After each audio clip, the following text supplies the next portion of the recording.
بسم اللہ الرحمن الرحیم۔ السلام علیکم۔ بخاری وائس میں خوش آمدید۔ آج کی ہم اپنی ادنا سی کاوش حضرت بی بی سکینہ کی خدمت میں پیش کرتے ہیں۔ روایت میں ہے کہ حضرت امام حسین کو حضرت سکینہ سے سب سے زیادہ پیار تھا۔ جب آپ کی عمر 49 سال ہوئی تو آپ کو اللہ نے ایک پیاری سی صاحبزادی عطا کی جس کا نام آپ نے سکینہ رکھا۔ آپ کو سکینہ یا سکینہ بھی کہا جاتا ہے۔ سکینہ نام کا مطلب ہے سینے کا سکون، اور آپ کا یہ نام حضرت امام حسین نے رکھا۔ روایت میں ہے کہ امام حسین نے فرمایا، میں نے سکینہ کو نماز تہجد کی دعاؤں میں مانگا کہ خدایا مجھے ایسی بیٹی عطا فرما جو میرے سینے کا سکون ہو۔ اللہ نے آپ کی دعا قبول فرمائی اور آپ کو 20 رجب 56 ہجری کو چاند سی شہزادی عطا فرمائی۔ آپ کی والدہ ماجدہ کا نام حضرت بی بی ام رباب، جبکہ والد کا نام حسین بن علی اور آپ کے بھائی کا نام علی اصغر تھا۔ روایت ہے کہ جب حضرت حسین کے گھر بیٹا پیدا ہوا تو حضرت علی نے پوچھا کہ بیٹے کا نام کیا رکھا ہے؟ آپ نے فرمایا علی رکھا ہے، اور مجھے بابا آپ سے اتنی محبت ہے کہ خدا اگر مجھے 1000 بیٹے دے تو میں ہر ایک کا نام علی رکھوں۔ اور اللہ نے آپ کو 3 صاحبزادے دیے جن کا نام آپ نے علی، علی اکبر اور علی اصغر رکھا۔ آپ کے سب سے بڑے بیٹے علی، جن کا لقب زین العابدین ہے، صرف کربلا کے بعد وہ زندہ رہے، جبکہ آپ کی صاحبزادیوں کے نام کچھ یوں ہیں: فاطمۃ الکبریٰ، رقیہ، سکینہ اور فاطمۃ الصغریٰ۔ آپ کو اپنے بابا کے سینے کے علاوہ کہیں نیند نہیں آتی تھی۔ آپ سب سے چھوٹی ہونے کی وجہ سے سب کی لاڈلی تھیں۔ آپ خوش اخلاق اور بچپن سے ہی اسلام پر عمل کرنے والی تھیں۔ آپ شوق سے قرآن کی تلاوت کرتی اور کبھی بھی نماز قضا نہ کی۔ آپ کو اپنے چچا حضرت عباس سے بہت محبت تھی۔ وہ بھی آپ کو اپنی اولاد سے بڑھ کر چاہتے تھے، اور جب بھی آپ سے حضرت سکینہ کوئی فرمائش کرتی تو جب تک آپ پورا نہ کرتے آرام سے نہ بیٹھتے اور کوشش کرتے کہ آپ کو خوش رہیں۔ مدینہ سے مکہ اور مکہ سے کربلا تک آپ کوشش کرتے کہ سفر کے دوران آپ کی ہر خواہش پوری کی جائے۔ آپ بھی مدینہ میں رہتے ہوئے حضرت عباس کے گھر دن میں کئی دفعہ جاتی، جہاں حضرت ام البنین رہتی تھی۔ ہر 4 یا 5 سال بچے کی طرح رات کو آپ کے والد حضرت امام حسین آپ کو حضور اور حضرت علی کی جنگوں کے قصے سناتے۔ یہ قصے آپ اپنے بابا کے سینے پر لیٹ کر سنتی، اور جب آپ سو جاتی تو امام حسین آپ کو بستر پر لٹا دیتے۔ جب امام حسین کا قافلہ کربلا پہنچا اور 7 محرم کو پانی بند ہو گیا یزید کی فوج کی وجہ سے، تو تمام بچے حضرت سکینہ کے پاس آئے۔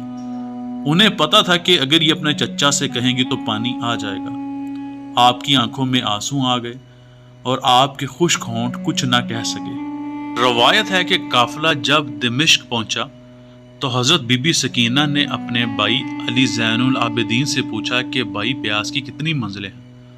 آپ نے فرمایا شدت پیاس کی 4 منزلیں ہیں۔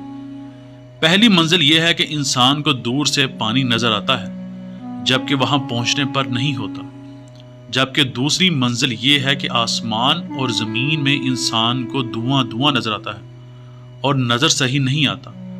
روایت ہے کہ یہ حالت حضرت علی اکبر کی تھی۔ تیسری منزل میں انسان کی آنکھوں میں شدت پیاس سے باہر آ جاتی ہیں جیسے مچھلی کی۔ یہ حالت حضرت علی اصغر کی تھی۔ اور آخری منزل پر انسان کا گوشت اس کی ہڈیاں چھوڑ دیتا ہے۔ ننھی سکینہ نے اپنے چھوٹے چھوٹے ہاتھ آگے کیے اور کہا بھائی جیسے یہ 10 محرم کو آپ نے اپنے چچا حضرت عباس کو اپنی مشق دی اور پیاس کی شکایت کی۔ تمام بچے اپنے چھوٹے چھوٹے پیالے لے کر حضرت سکینہ کے پاس جمع تھے۔ جب آپ کو اپنے چچا، اپنے والد اور اپنے بھائی کی شہادت کی خبر ملی تو آپ نے اس کے بعد کبھی بھی پانی نہ مانگا۔ چھوٹی سکینہ اپنے چھوٹے چھوٹے بازو لیے رونے لگی۔ اس کے بعد آپ کو کبھی بھی کسی نے ہنستے ہوئے نہ دیکھا۔ جب امام حسین کو شہید کر دیا گیا اور خیموں کو آگ لگ گئی تو حضرت سکینہ کے کپڑوں پر بھی کچھ آگ لگی جو حضرت زینب نے بجھا دی۔ جب قافلے کو کربلا سے دمشق لے کر جایا گیا تو راستے میں شمر لعین نے آپ کی بالیاں نوچ لیں، اور جب آپ اپنے بابا یا چچا کو یاد کر کے روتی تو تماچے مارتا اور آپ خوف سے خاموش ہو جاتی۔ یہ وہ لاڈلی تھی جس کے متعلق امام حسین فرماتے تھے کہ سکینہ کے بغیر گھر رہنے کے قابل نہیں، اور آپ کو بھی اپنے بابا کے سینے کے علاوہ کہیں نیند نہ آتی۔ روایت میں ہے کہ آپ اپنے بابا کے لیے مسلسل رونے اور چیخنے کی وجہ سے آپ کو اونٹ کے پیچھے کئی دفعہ باندھا گیا، جس سے آپ کئی دفعہ زخمی بھی ہوئیں۔ جب یہ قافلہ دمشق کے قید خانے میں پہنچا تو آپ مسلسل چیختی اور روتی رہتی اور کہتی، پھپھی اماں میرے بابا کہاں ہیں؟ میں نے کچھ دیر پہلے انہیں دیکھا، انہوں نے مجھے چوما اور کہا تم جلد ہی میرے پاس آ جاؤ گی۔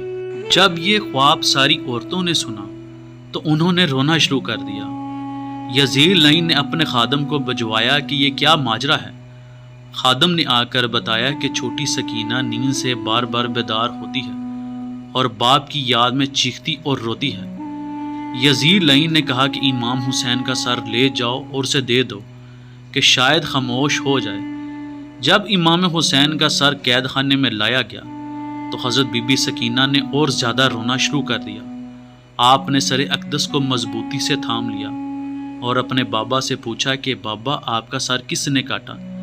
کس نے میرے بابا کو قتل کیا؟ اس جملوں سے قید خانے میں اور بھی کہرام مچ گیا۔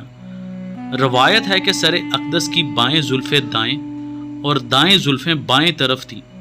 چہرے پر زخموں اور تھپڑوں کے نشانات تھے۔ آپ نے سر اقدس کو بوسہ دیا، آپ کی زلفوں اور داڑھی کو صحیح کیا۔ باپ کا سر تھامے ہوئے ننھی سکینہ خاموش ہو گئی۔ جب قید خانے میں خاموشی ہوئی تو حضرت زینب نے حضرت امام زین العابدین کو کہا کہ سکینہ کو جا کر دیکھیں جو بے سدھ پڑی تھی۔ جب آپ نے اپنی بہن کو دیکھا تو وہ ابدی نیند سو چکی تھی۔ یہ 13 صفر کا دن تھا۔ آج بھی اسی قید خانے میں آپ کی قبر ہے۔ خدا لعنت کرے جنہوں نے یہ ظلم ڈھایا، اور آپ صلی اللہ علیہ وآلہ وسلم کی آل پر کروڑوں درود و سلام۔ عالم میں حشر کا سما ہوا، پھپھی سے جو سکینہ نے کہا مجھے نہ نیند آتی ہے، مجھے نہ نیند آتی ہے، میں سوتی اس کے سینے پر، کہاں چلا گیا میرا